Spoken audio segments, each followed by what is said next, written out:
여러분 안녕하십니까? 포로 후 역사서 제1강을 시작하겠습니다.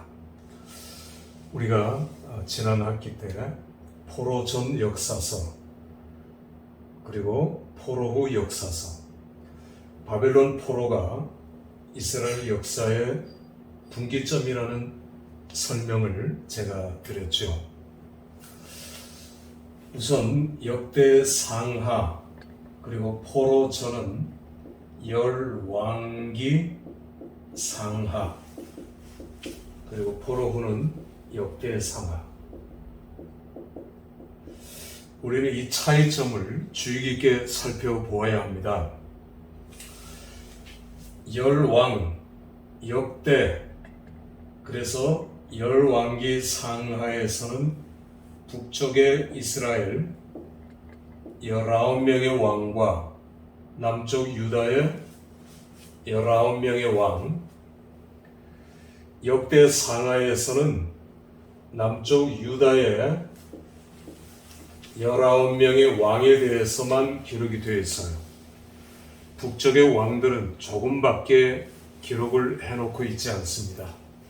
이 차이를 우리가 이해해야 되겠고요. 열왕기 상하의 기록자는 물론 왕들의 기록을 서기관들이 계속 기록하고 그 기록들이 남아있고, 이걸 다윗 시대 때 이제 제일 중요한 기록자 다윗 시대라고 보면 좋겠고, 다윗 이후의 기록들도 왕들에 대한 기록이 있지만 이 열왕기 전체를 기록한 사람은 누구냐면 에레미야 선지자예요. 에레미야. 그래서 열왕기 하 맨 마지막 부분을 보면 에레미야가 애굽까지 내려가는 그런 장면이 자세하게 기록이 되어 있습니다. 그것은 겪어보지 않은 사람을 기록할 수 없는 것들이죠. 그래서 열왕기 상하의 기록자는 에레미야라고 봅니다. 열왕기 상하의 기록은 바벨론 포로 이전, 바로 직전 에레미야에 의해서 기록이 되었고요. 그러니까 바벨론 포로가 586년이니까 멸망이 그 이전, 직전에 기록이 되었다. 에레미야서와 비슷한 시기에 기록이 되었다. 그렇게 보면 되겠고, 역대 상하의 기록자는 누구냐 하면 에스라입니다. 에스라. 학사 에스라. 포로 귀환 때 백성들을 끌고 돌아온 학사, 제사장, 선지자 에스라가 역대 상하의 기록자예요. 우리가 구약 히브리어 성경을 보면 히브리어 성경의 맨 마지막은 역대 상하로 끝납니다. 그러니까 역대 상하는 모든 기록의 역사서의 맨 마지막 기록이라고 볼 수 있는 거죠. 자, 에스라가 기록한 성경은 역대 상하, 에스라, 느헤미야서는 느헤미야가 기록했고 다니엘서는 다니엘이 기록했어요. 우리가 바벨론 포로를 기점으로 해서 바벨론 포로 후에 저들이 70년 동안 포로로 있었죠. 자, 우리가 1차 포로는 605년입니다. 다 BC죠. 기원전입니다. BC 605년에 다니엘과 귀족들이 포로로 끌려갑니다. 바벨론 포로로 끌려가죠. 두 번째 2차 포로는 597년에 여호야김 왕의 아들 여호야김이 역시 귀족 기술자들과 같이 바벨론으로 포로로 끌려가죠. 3차 포로는 586년 망할 때입니다. 남쪽 유다가 완전히 망할 때 586년 백성들이 끌려가는데 시드기야와 아들들 그리고 백성들이 대부분 끌려갑니다. 시드기야는 끌려가다가 중간에 죽죠. 두 눈이 뽑히고. 네 번째 귀환은 581년 마지막 포로 581년에 몽땅 다 끌려가요. 에레미야도 끌려가다가 책임자가 에레미야를 석방합니다. 놔줍니다. 그래서 에레미야는 이 땅에 남아있는 백성들에게 말씀을 전할 수 있었고, 여호야긴과 함께 끌려갔던 에스겔은 포로된 백성들을 하나님 말씀으로 양육하고 거기서 하나님의 말씀을 전했던 에스겔, 그리고 에레미야, 우리는 이렇게 나눠볼 수가 있지요. 581년에는 다 끌고 갔어요. 다 끌고. 그래서 이 땅에 남은 자는 정말 가난한 사람들, 그리고 농사 짓는 사람들, 소수의 노동자들, 이런 사람들만 581년 이후에 남아 있었다. 이렇게 보면 되겠습니다. 자, 4차에 걸쳐서 포로로 끌려갔다. 돌아올 때, 귀환할 때는 첫 번째는 538년입니다. 고레스 왕이 포로로 이스라엘 백성들을 다 다시 돌려보내는 칙령을 발표하죠. 그래서 538년에 스룹바벨과 약 한 4만 5천 명 정도 되는 인원들이 1차 귀환합니다. 이 시절 역시 2차 귀환은 1차 귀환 이후부터 80년이 지난 457년이에요. 2차 귀환입니다. 에스라가 1700명, 그리고 여자들과 노예들을 합치면 약 10,000명 정도. 그래서 에스라가 백성들을 끌고 2차 귀환을 하게 돼요. 3차 귀환은 2차 귀환부터 12년 후인 445년에 느헤미야 총독, 느헤미야가 총독으로 임명받고 백성들을 극소수죠, 이끌고 귀환하게 됩니다. 이게 3차 귀환이에요. 이렇게 포로로 끌려갈 때는 4차, 돌아올 때는 3차입니다. 돌아오는 그 여정을 보면은, 자, 바벨론에 한 이 정도 있겠죠. 쭉 보통 돌아오는 길이 이런 길인데, 1차, 2차 귀환은 3차도 마찬가지고 여기보다 조금 지름길을 선택해요. 다마스커스가 여기 위에 있고요. 다메섹. 이 길은 험한 길입니다. 그리고 강도가 자주 출몰하는 길이고, 잘못하면 약탈당하고 생명도 뺏길 수 있는 그런 위기예요. 그러나 그들은 빨리 귀환할 필요가 있었습니다. 그리고 하나님 앞에 기도하죠. 하나님, 순전한 길을 우리에게 주시고 이 백성들이 무사히 도착할 수 있도록 도와달라고 하는 간절한 그 기도를 드리고 저들은 포로에서 귀환하게 됩니다. 자, 에스라에 대해, 에스라는 아까 제가 서기관이라 했습니다. 그리고 정통 아론의 후손 제사장이고요, 선지자이기도 해요. 에스라는 우리가 흔히 학사 에스라, 그러나 학사라기보다 에스라는 박사 이상의 탁월한, 그것보다 하나님께서는 에스라를 사용하셔서 포로 후 역사서, 역대상하 에스라를 기록하게 하시는데, 에스라의 관점, 하나님께서 에스라를 통해서 보여주시는 관점은 예배예요. 예배. 자, 스룹바벨은 돌아온 목적이 뭡니까? 성전 건축이죠. 그래서 수룹바벨 이름을 따서 수룹바벨 성전. 에스라는 돌아와서 영적 대부흥운동을 일으킵니다. 예배가 식어지고 예배가 폐기되고 예배가 제대로 드려지지 않는 그런 시대에 에스라는 영적 부흥운동을 일으켜 예배에 초점을 맞추게 됩니다. 느헤미야는 성벽을 재건하죠. 왜 성벽을 재건하느냐 하면 예배예요.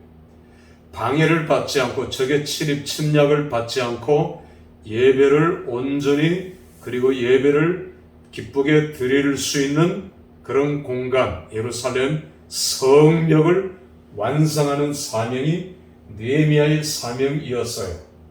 수룹바벨은 성전 건축, 에스라는 영적 대부흥운동, 느헤미야는 성벽 건축. 자, 다시 에스라의 관점은 예배입니다. 예배 중요성을 역대상 맨 처음부터 에스라 전체에 강조하고 있는 것이 에스라가 기록한 성경의 기록 목적이다. 두 번째, 바벨론 포로가 되어 백성들이 다 끌려갈 때 백성들의 질문은 하나님은 어디 계신가였어요. 다윗 언약은 끊어졌는가? 이대로 끝나는가? 메시아는 오시지 않는가? 하나님은 죽으셨는가? 하나님은 바벨론 신보다 약한가? 이런 것들이 백성들의 질문이었어요. 여기에 대한 해답이 역대상하 그리고 에스라서라는 것을 우리는 알아야 합니다. 그리고 그들은 철저하게 예배를 드리는 것, 여기에 중점을 두고 있는 것을 보게 됩니다. 또 하나는 메시아 사상이죠. 메시아는 다시 온다. 언약은 끊어지지 않았다.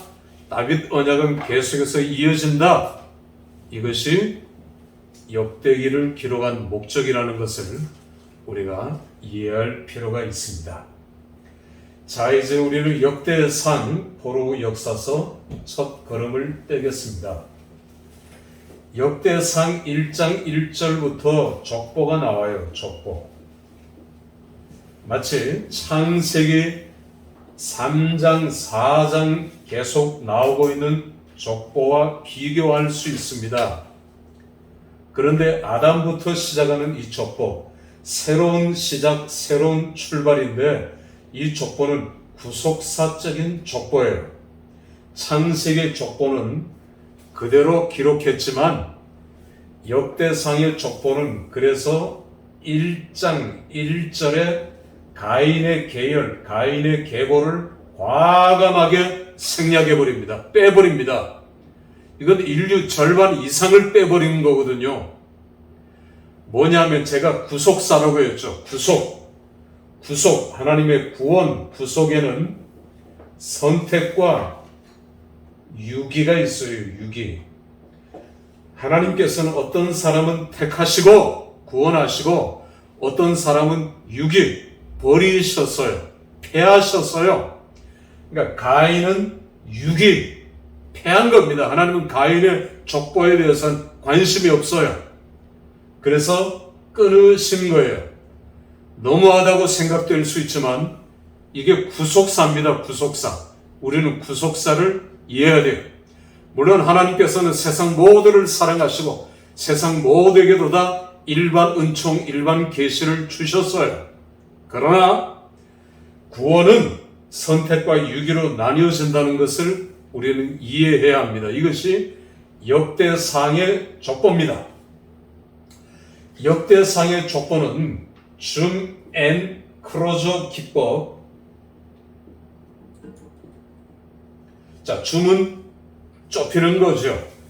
그리고 크로저는 넓혀서 다시 조명하는 것입니다. 포커스를, 렌즈를 끌어당기는 거죠.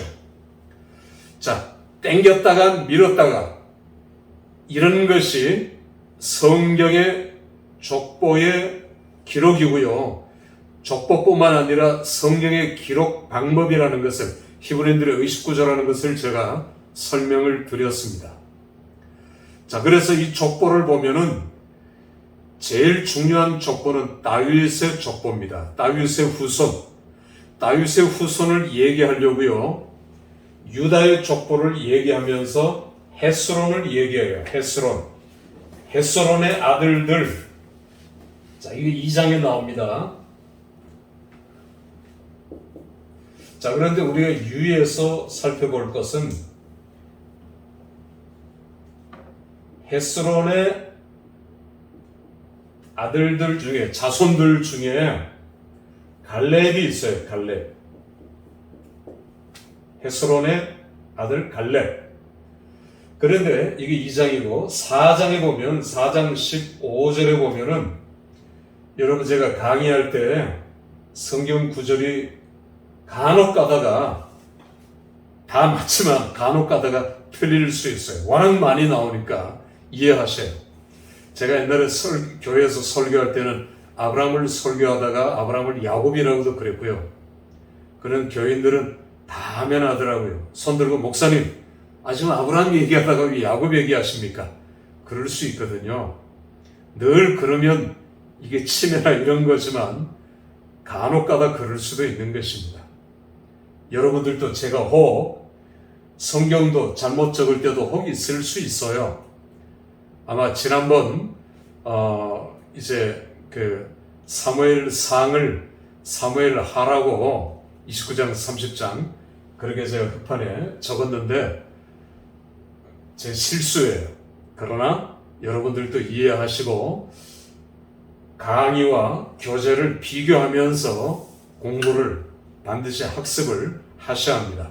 이것만 들어서는 안 돼요. 강의 안이 더 자세하게 기록이 되어 있고 강의 안에 기록되어 있지 않는 것들이 오늘 제가 강의하는 것에 늘 이제 말씀을 드리고 있다는 것을 기억하면서 이 두 개를 비교하면서 상호 보완을 해야 합니다. 그게 여러분들이 공부해야 될 과제고요. 그리고 끝난 후에는 반드시 레포트를 써서 서머리를 레포트를 써서 그것이 몇 장이건 A4 용지로 기록을 해서 이제 메일로 제출을 하면 됩니다.